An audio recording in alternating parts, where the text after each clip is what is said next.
पतंग और धागा परिवार की कहानी। एक बार एक आदमी अपने बेटे के साथ पतंगबाजी करने गया। वहाँ लोग रंग बिरंगी पतंगे उड़ा रहे थे। आसमान में रंग बिरंगी पतंगे उड़ती देख बेटा भी पतंग उड़ाने के लिए उत्साहित हो गया। उसने अपने पिता से कहा, पापा मुझे भी पतंग उड़ाना है, कृपया मुझे एक पतंग खरीद कर दे।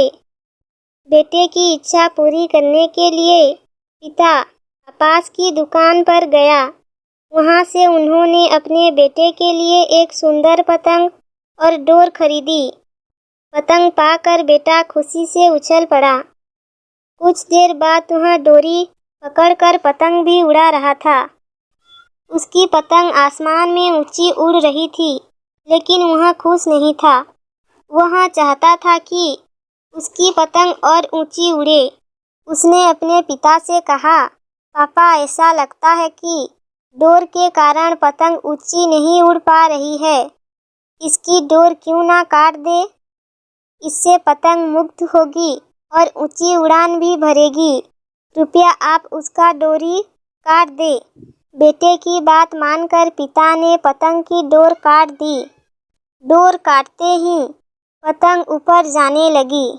बेटा यह देखकर बहुत खुश हुआ, लेकिन कुछ देर बाद पतंग ऊपर जाने के बजाय नीचे आने लगी और एक मकान की छत पर जा गिरी।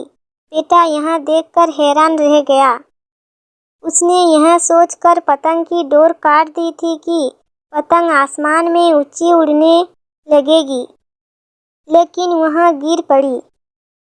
उसने अपने पिता से पूछा, पापा क्या हुआ? पतंग आसमान में ऊपर जाने की बजाय नीचे क्यों गिरी? पिता ने कहा, बेटा तुम्हें लगा कि धागा पतंग को ऊंची उड़ान भरने से रोक रहा है, जबकि वास्तव में ऐसा नहीं था। डोरी पतंग का सहारा थी। तुम डोर को खींचकर पतंग को ऊंची उड़ान भरने में मदद कर रहे थे, या हवा की गति के अनुसार उसे ढीला करना। लेकिन जब डोर जैसे सहारे को काट दिया गया, तो पतंग को मदद मिलनी बंद हो गई और वह नीचे गिर गई। जीवन में भी ऐसा ही होता है।